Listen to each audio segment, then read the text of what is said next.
Ideal unique education में आप सभी का हार्दिक स्वागत है। आज का विषय बहुत ही मज़ेदार है। मज़ेदार इसलिए कि आज के क्लास में हम कनेक्टर भी समझेंगे, कंजंक्शन भी समझेंगे और क्लॉज भी समझ लेंगे। सिर्फ ध्यान रखने की ज़रूरत है, ध्यान देने की ज़रूरत है। अगर इसको ध्यान से हम देखें, सुने और समझें तो तीनों चीज़ आपको आसानी से समझ में आ जाएंगे। हम चलते हैं कंजंक्शन। कंजंक्शन है क्या चीज? तो कंजंक्शन है जो दो या दो से अधिक वाक्यों को जोड़कर एक वाक्य बनाता है, उसे कहते हैं कंजंक्शन। मेनली कंजंक्शन दो तरह के होते हैं। एक होता है कोऑर्डिनेटिंग कंजंक्शन। कोऑर्डिनेटिंग कंजंक्शन का मतलब है कि जो स्वतंत्र वाक्य को, इंडिपेंडेंट वाक्य को जोड़ता है, अर्थात इंडिपेंडेंट वाक्य को जोड़ने वाले जो कंजंक्शन, उसे कोऑर्डिनेटिंग कंजंक्शन कहते हैं और इनसे बने वाक्य को कोऑर्डिनेटिंग क्लॉज कहते हैं। ध्यान रखेंगे कि इंडिपेंडेंट वाक्य जब हम जोड़ते हैं किसी कंजंक्शन से तो उस कंजंक्शन को कहते हैं कोऑर्डिनेटिंग कंजंक्शन और इन कोऑर्डिनेटिंग कंजंक्शन से जुड़े हुए वाक्य कोऑर्डिनेटिंग क्लॉज कहलाता है। ठीक है, उम्मीद करते हैं बहुत मजा आ गया होगा। क्लॉज भी समझ लिए हैं, फिर हम आगे विस्तार भी करेंगे। अभी दूसरा है सबऑर्डिनेटिंग कंजंक्शन। सबऑर्डिनेटिंग कंजंक्शन होता है जो डिपेंडेंट वाक्य, अर्थात जो वाक्य दूसरे पर निर्भर होता है, ऐसे वाक्य को जिस कंजंक्शन से जोड़ा जाता है उसे सबऑर्डिनेटिंग कंजंक्शन कहते हैं। सबऑर्डिनेटिंग कंजंक्शन से वाक्य जब बनता है तो उन बने वाक्यों को सबऑर्डिनेटिंग क्लॉज कहते हैं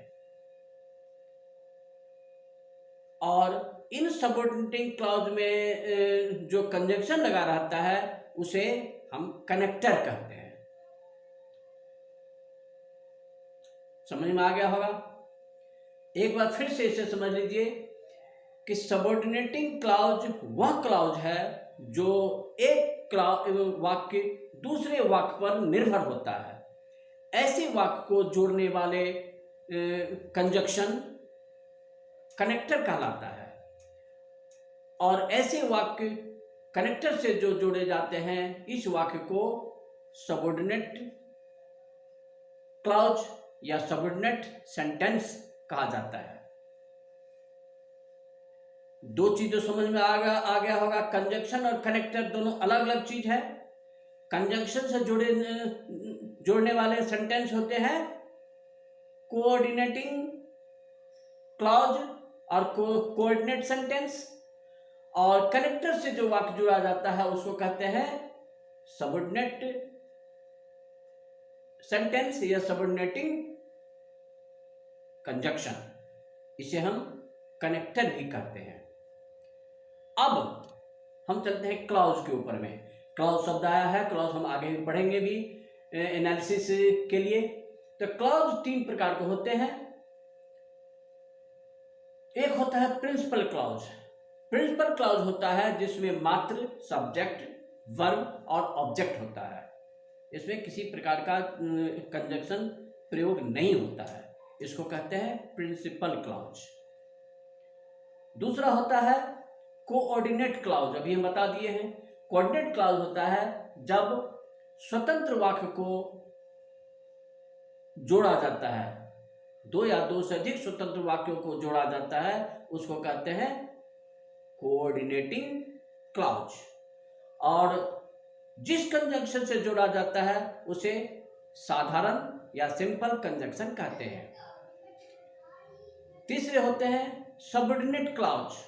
सबऑर्डिनेट क्लॉज वह क्लॉज है जो परतंत्र वाक्यों को जोड़ता है, यानी परतंत्र वाक्यों को जोड़ने वाले जो कंजक्शन, उसको कनेक्टर का नाम दिया जाता है, और इस प्रकार के वाक्य को सबऑर्डिनेटिंग क्लॉज या सबऑर्डिनेटिंग सेंटेंस या सबऑर्डिनेट सेंटेंस कहा जाता है। इस तरह क्लॉज तीन हुए: प्रिंसिपल क्लॉज, कोऑर्डिनेट क्लॉज और सबऑर्डिनेट क्लॉज। सबऑर्डिनेट क्लॉज के संबंध में ढेर सारे क्वेश्चन आएंगे।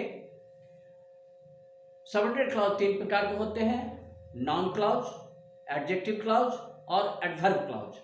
चूंकि ये वाक्य एक दूसरे पर निर्भर होते हैं, एक वाक्य अधूरा होता है, एक वाक्य का रिजल्ट दूसरे पर होता है, इसलिए इसको सबऑर्डिनेटिंग क्लॉज या सबऑर्डिनेट सेंटेंस या सबऑर्डिनेटिंग सेंटेंस कहते हैं। और इनसे जुड़े हुए सेंटेंस को, जिनसे जुड़ा जाता है उस सेंटेंस को, जिनसे जुड़ा जाता है उसको कहते हैं सबऑर्डिनेटिंग कंजंक्शन। उम्मीद करते हैं ये एक ही चैप्टर में आपको कंजंक्शन और कंजंक्शन से बने सेंटेंस, उनको अलग अलग नाम क्या है, साथ ही क्लॉज कितने होते हैं, क्लॉज कैसे बनता है, ये समझ में आ गया होगा, मजा भी आया होगा, और शायद हम आशा करते हैं ये याद भी रह गया होगा, रटाने की जरूरत नहीं पड़ेगी। इस तरह इसे बार बार देखें और समझने की कोशिश करें, रटने की कोशिश नहीं। समझ जाएंगे तो सब दिन याद रहेगा, और किसी किताब से रटने की कोशिश करेंगे तो निश्चित रूप से ये गलतफहमी, कंफ्यूजन पैदा करेगा ही। इसलिए इसे देखकर, बार बार देखते हुए इसे समझने की कोशिश करेंगे। धन्यवाद।